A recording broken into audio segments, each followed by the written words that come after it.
ఓం నమో నారాయణాయ. వారాహి అమ్మకు నమస్కారం చేసుకుంటూ, అమ్మవారి దయ, ఆమె చల్లని చూపులు మనందరిపై ఉండాలి అని చెప్పి మనస్ఫూర్తిగా కోరుకుంటూ, ఈ రోజుటి వీడియో స్టార్ట్ చేస్తున్నానండి. అమ్మ ఒక ముఖ్యమైన సందేశంతో ఈరోజు మన దగ్గరకొచ్చింది.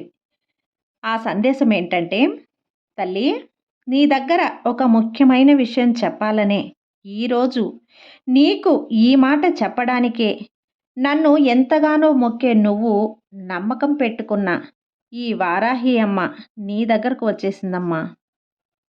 కొంచెం కూడా అశ్రద్ధ చేయకుండా ఒక్కసారి విను. నీ నిర్ణయం ఏంటి? నీ సమస్య ఏంటి? వాటికి తగ్గ పరిష్కారం నీకు ఓటమి తర్వాతే విజయం ఎప్పుడు కలుగుతుంది? అవన్నీ తెలుస్తాయి. నీ చుట్టూ జరిగే సమస్యలకు ఎవరైనా కారణం కావచ్చు. దాని గురించి నువ్వు అసలు పట్టించుకోవద్దు. ఎందుకంటే వాటి గురించి పట్టించుకోవటానికి కదా నేనున్నాను. దాని గురించి అసలు దిగులు పడొద్దు. అసలు నువ్వు ఆలోచించవద్దు. నీ వారాహి అమ్మ నీకు మనశ్శాంతిని కలిగించడానికే ఉంది. నీ మనశ్శాంతి దూరమైనందుకు నువ్వు మాత్రమే కారణం తల్లి. నీ మనశ్శాంతికి నువ్వే కారణం. నీ కష్టాలకి నువ్వే కారణం. నీ గురించి ఇతరులు ఏమనుకుంటున్నారు అనుకోవటం చాలా తప్పు. నిన్ను గురించి ఇతరులు ఏమనుకుంటున్నారు అనేది నువ్వు ఆలోచించావంటే నీ పని నువ్వు చేయటం మానేస్తావు. నిన్ను నువ్వే తగ్గించుకుంటూ ఉన్నావు. నువ్వు చేసే పని గురించి ఆలోచించడం కాకుండా ఇతరుల గురించి ఆలోచించడం నీకు ఒక చెడ్డ అలవాటమ్మా. ఆ అలవాటే నీకు ఒక పని అయిపోయింది. నీ పని మీద నువ్వు అశ్రద్ధ చేస్తున్నావు. దానిని తప్పకుండా నువ్వు మార్చుకోవాలి. ఇక నీకు నీ జీవితంలో ఎదుగుదల ఎక్కడి నుంచి వస్తుంది చెప్పు? నీ గురించి నీకు తెలుసు కదా. నీ అమ్మైనటువంటి ఈ వారాహి అమ్మకి తెలుసు కదా. నీకంటే నీ గురించి ఎవరికి తెలియాలి చెప్పు? నువ్వు నమ్మకం పెట్టుకున్నావు. నీకు కూడా నీ గురించి తెలుసు. ఇతరుల అభిప్రాయం నీకు అస్సలు అవసరం లేదు. ఇతరులు ఏం ఆలోచిస్తున్నారో అనుకుంటూ ఉంటే ఇప్పుడు నువ్వు ఉన్న దగ్గరే ఉండిపోతావు. నీ ఆలోచన, నీ పట్టుదల, నీ లక్ష్యం వీటి మీద మనసు పెట్టి ఇతరుల గురించి నేను చూసుకుంటాను.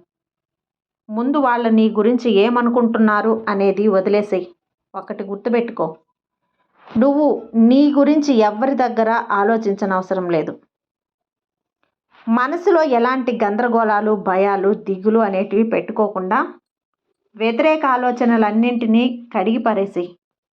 ఇలాంటివన్నీ నీ మనసులో పెట్టుకున్నప్పుడు నీ మనసు అలసిపోతుంది. అప్పుడు పని చేసే శక్తి ఎలా వస్తుంది నీకు? పని చేయవలసిన సమయంలో అలసిపోయి పట్టుదల వదులుకున్నావంటే నీ పని ముందుకెళ్ళదు. నీకు విజయం ఎలా దగ్గరవుతుంది చెప్పు? నీకు విజయాన్ని సాధించడానికి నీ వారాహి అమ్మ ఉంది. ఇలా ఉన్నాననే మనసులో ఒక గందరగోళం కూడా నువ్వు పెట్టుకోవద్దు. ఇప్పుడు పరిస్థితి, సందర్భాన్ని బట్టి ముందుకు వెళ్ళు. నువ్వు ఉన్న సమస్యకు పరిష్కారం మాత్రం ఆలోచించు.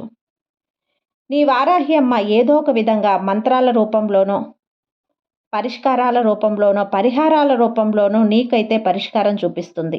ఆ పరిష్కారాన్ని నువ్వు అందుకొని నీ సమస్యను పరిష్కరించుకో. వారాహి అమ్మ దగ్గర, నీ అమ్మ దగ్గర నువ్వు చెప్పుకున్న విషయం ఏదైనా సరే నీకది తప్పకుండా జరిపించే తీరుతాను.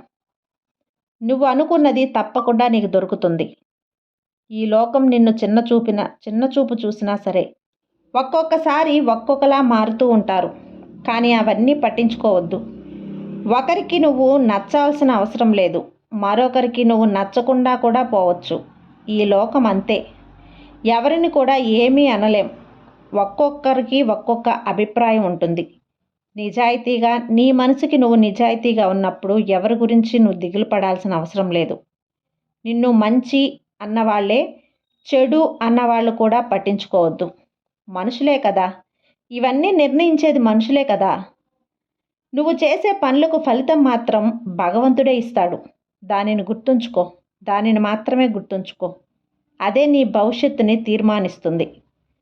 నువ్వు దేని గురించి ప్రస్తావించొద్దు. దేని గురించి ఆలోచించొద్దు. పరిగెత్తే గుర్రంలో నీ లక్ష్యం వైపు పరిగెట్టు. అంతా సఖ్యతగా ఆలోచించు. నువ్వు అంతా అనుకూలమైనంగా మాట్లాడుతూ ఉండు. నీ అనుకూలతను నువ్వు పెంచుకున్నావంటే నీ జీవితం కూడా అనుకూలంగా ఉంటుంది. ఇతరులు ఏమనుకుంటున్నారంటే నీ జీవితం నువ్వు జీవించు. ఇతరులు నువ్వు ద్వేషిస్తున్నారులే అని దిగులు చెందకు. నీ వారాహి అమ్మ నేను నిన్ను ప్రేమిస్తున్నాను కదా, నా బిడ్డగా నిన్ను నేను స్వీకరిస్తున్నాను. నువ్వు నా బిడ్డవైనందుకు నేను గర్వపడుతున్నాను. నీ వైపు తిరిగి చూడటానికి నేనున్నాను కదా.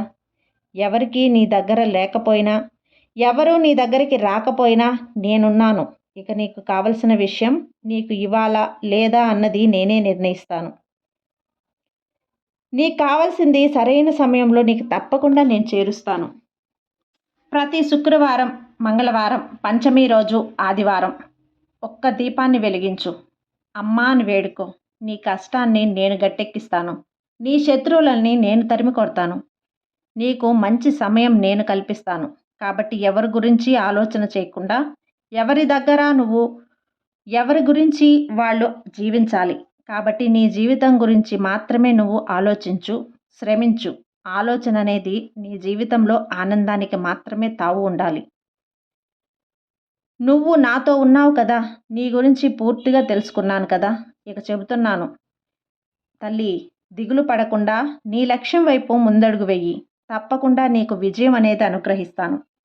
నా ఆశీర్వాదం, నా అనుగ్రహం, నా కృప వల్ల నీకు ఈ విధిరాత వల్ల మూసుకుపోయిన తలుపులు అన్నీ తెరిచి నీకు మంచి ఆనందకరమైన జీవితాన్ని, నీ జీవితంలో ఊహించని శుభవార్తని నువ్వు వినేలా అదృష్టాన్ని కలగజేసే బాధ్యత నాది. ఈ వారాహి అమ్మది. ఈ వారాహి అమ్మ ఉన్నంత వరకు నువ్వు ఎలాంటి దిగులు పడనవసరం లేదు. ఈ అమ్మ మీద నమ్మకంతో ఉండు. అమ్మని నమ్మకంతో పూజించు. అమ్మా అని పిలిచిన వెంటనే నీ ముందు ప్రత్యక్షమై నిన్ను ఆపద నుంచి రక్షిస్తాను. ఇదే నీ వారాహి అమ్మ వాక్కు. నీ వారాహి అమ్మ నీకిస్తున్నటువంటి వాగ్దానం.